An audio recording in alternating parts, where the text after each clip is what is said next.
En 1983, camiones cargados con miles de cartuchos de videojuegos llegaron a un vertedero en Alamogordo, Nuevo México. Lo que ocurrió después se convirtió en el secreto peor guardado de la industria. Atari enterró su mayor fracaso bajo toneladas de cemento, esperando que nadie lo descubriera jamás. Fue el videojuego de E.T., creado en solo 6 semanas, el que no solo decepcionó a millones de jugadores, sino que marcó el inicio de la caída de Atari. Durante décadas, esta historia se consideró un mito, hasta que en 2014 un equipo de arqueólogos digitales decidió excavar el sitio. Lo que encontraron confirmó una de las leyendas más persistentes del mundo de los videojuegos. ¿Alguna vez te has preguntado cómo una pequeña empresa fundada con $500 llegó a dominar una industria? La historia de Atari comienza en un taller de garaje en 1972, cuando dos visionarios, Nolan Bushnell y Ted Dabney, vieron lo que nadie más podía: el futuro de los videojuegos. Al principio, Atari no se llamaba así. Su nombre original era Syzygy, que representaba la conexión entre los fundadores. Afortunadamente, decidieron cambiarlo. Antes de convertirse en un gigante, Bushnell y Dabney enfrentaron varios obstáculos. Su primera aventura fue con Norton Associates, donde desarrollaron una máquina conectada a un monedero. La idea era simple: insertar una moneda y jugar, pero no tuvo éxito. Luego intentaron asociarse con Bally Manufacturing para producir videojuegos y pinball, pero la empresa no mostró interés en su proyecto. Fue entonces cuando nació Pong, el juego de tenis de mesa simplificado que cambiaría la industria. Bally rechazó el juego, pero Bushnell y Dabney no se rindieron. Construyeron su propia máquina de Pong y la colocaron en un Walgreens local. La respuesta fue inmediata. La gente hacía fila para jugar. Pronto comenzaron a colocar máquinas en bares y restaurantes locales, generando alrededor de $400 a la semana, una cantidad significativa en los años 70. En 1972, Bushnell fundó Atari Inc. El nombre proviene del juego Go, representando una posición estratégica. Un año después, en 1973, Bushnell ya tenía un plan para conquistar la industria de los videojuegos. Sin embargo, los distribuidores de pinball imponían restricciones que limitaban su crecimiento. La solución: crear una empresa rival llamada Key Games, dirigida por su vecino Joe Keenan. Atari vendía un juego de pinball, y Key Games lo vendía bajo otro nombre a otro distribuidor. Esta astuta estrategia duplicó sus ganancias y permitió que Keenan fuera ascendido a presidente de Atari. En 1975, Atari no solo dominaba los salones recreativos, sino que estaba lista para llevar los videojuegos a los hogares. Tener un Pong en tu sala de estar fue tan revolucionario como tener Netflix en los años 90. Las familias pronto se reunirían alrededor de la televisión no solo para ver programas, sino para jugar juntos. El dominio de Atari en el mercado fue asombroso. En su apogeo controlaba el 80% del mercado de videojuegos, convirtiéndose en sinónimo de innovación y éxito. Tener una consola Atari era un símbolo de estatus, como tener un iPhone hoy.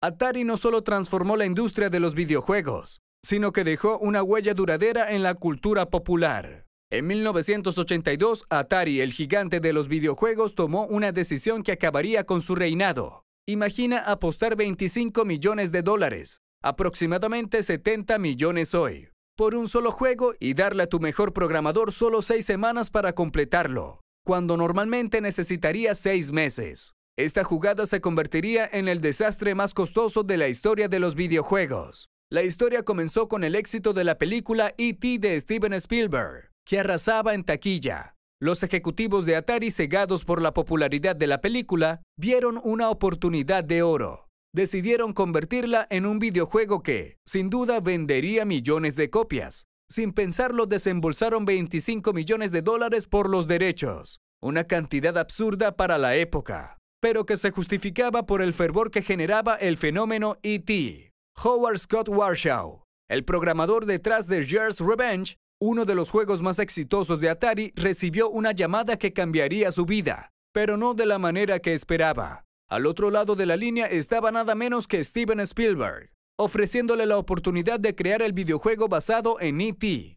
Sin embargo, había un pequeño problema. Solo tenía 6 semanas para completar el proyecto si quería lanzarlo en la temporada navideña, un plazo completamente irreal para cualquier programador. Warshau, con una sólida reputación en Atari, aceptó el reto, pero las condiciones eran inhumanas. En solo 6 semanas debía crear un juego a la altura de la película más popular del momento. La calidad se sacrificó por la urgencia del proyecto. Warshau y su equipo trabajaron sin descanso, sin poder realizar pruebas adecuadas ni corregir los errores a medida que avanzaban. En lugar de los 6 meses que normalmente habría necesitado, comprimieron todo en solo 48 días. Mientras tanto, en Atari, el departamento de producción también se entregó a la ambiciosa desmedida. Confiados en que el juego sería un éxito rotundo, ordenaron la fabricación de 5 millones de cartuchos, una cifra mucho mayor que la cantidad de consolas Atari 2600 que existían en el mercado. Esta sobreproducción masiva fue una apuesta temeraria que acabaría multiplicando las pérdidas cuando las cosas no salieran como esperaban. Cuando el juego E.T. finalmente llegó a las tiendas, los jugadores se encontraron con una experiencia frustrante.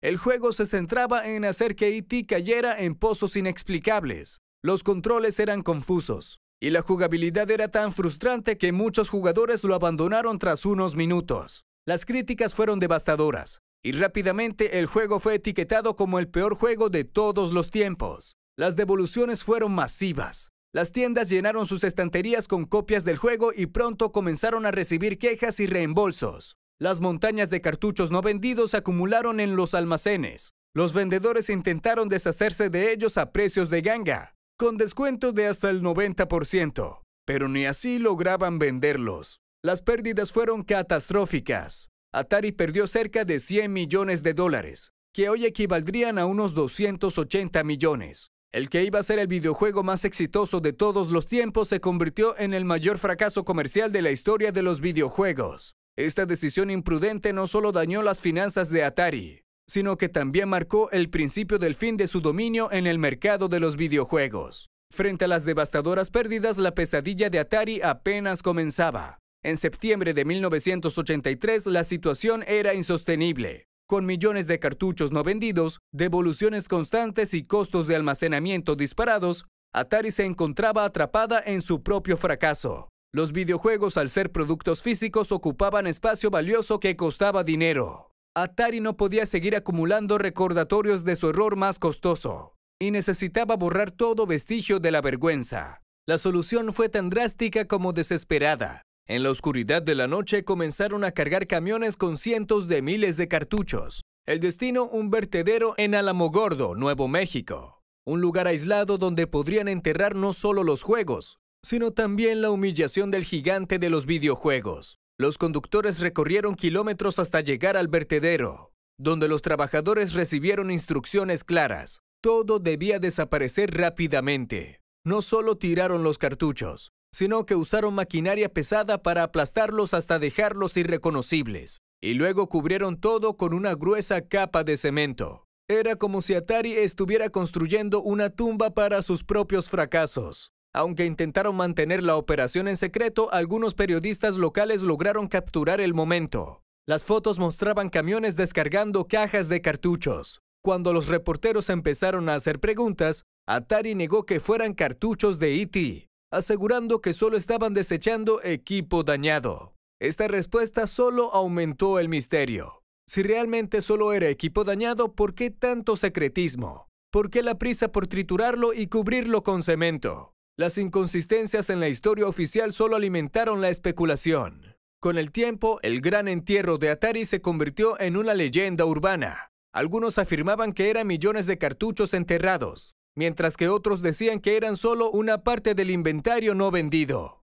Las cifras y las versiones del relato variaban, pero lo cierto es que la historia se convirtió en un símbolo de la caída de un gigante, un recordatorio de los peligros de la ambición desmedida y las decisiones apresuradas. El entierro en Alamogordo se transformó en un mito, el Área 51 de los videojuegos. Durante décadas la historia siguió circulando, pero nadie podía ofrecer pruebas definitivas. A pesar de las dudas sobre si todo era una exageración, la imagen de los cartuchos enterrados en el desierto persiguió la imaginación colectiva. ¿Realmente Atari enterró productos valorados en millones de dólares en lugar de buscar alternativas? ¿No habría sido más lógico reciclarlos o destruirlos de otra manera? La duda persistió y para muchos la historia del gran entierro de Atari se convirtió en uno de los relatos más extraños y fascinantes de la industria de los videojuegos. Hoy, aunque la historia parece un mito, sigue siendo una poderosa metáfora sobre cómo una empresa poderosa puede ser arrastrada por decisiones erróneas y cómo la ambición desmedida puede convertir un éxito en un desastre sin igual. En 2014, un equipo dirigido por Zak Penn, guionista de X-Men 2 y Hulk, llegó a Alamogordo, Nuevo México, con el objetivo de desenterrar la verdad sobre los miles de cartuchos enterrados allí 3 décadas antes. El 26 de abril de 2014, el tranquilo vertedero se transformó en un espectáculo mediático sin precedentes, con cientos de personas, entre ellas periodistas, fanáticos y figuras como Nolan Bushnell, cofundador de Atari, reunidas para presenciar la primera excavación arqueológica dedicada a un videojuego. El equipo de Penn enfrentó varios obstáculos para conseguir permisos locales, y la incertidumbre reinaba. ¿Qué encontrarían después de tanto tiempo? Las primeras horas fueron desalentadoras, con excavadoras removiendo tierra sin hallar rastro alguno de los cartuchos de videojuegos. El silencio entre los espectadores aumentaba, mientras algunos comenzaban a preguntarse si la famosa leyenda del gran entierro de Atari era solo una historia inventada. Sin embargo, poco después, entre la tierra apareció una caja de cartón con el logo de Atari. No era el cartucho de E.T., sino uno de Centipede. La multitud estalló en vítores. Aunque no era el objeto principal de la búsqueda, confirmaba que estaban en el lugar correcto. Con renovada esperanza, la excavación continuó y pronto aparecieron más títulos clásicos de Atari, como Asteroids y Missile Command. Era como si el tiempo hubiera preservado un pequeño museo de la era dorada de los videojuegos bajo la tierra. El momento culminante llegó cuando Howard Scott Warshaw, el programador de E.T., identificó uno de los cartuchos de su creación. La leyenda urbana más famosa de la industria de los videojuegos se confirmó frente a una multitud.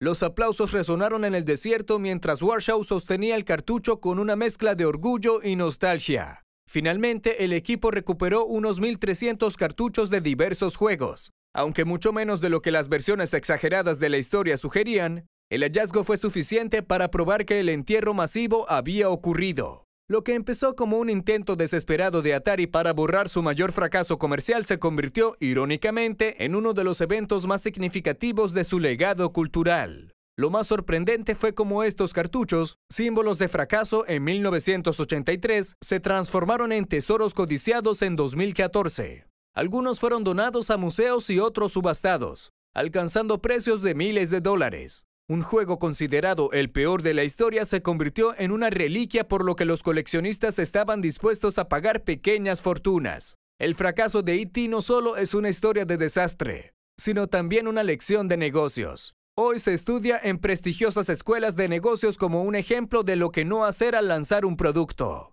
Nos enseñan sobre los peligros de la sobreconfianza, los plazos imposibles y la falta de calidad.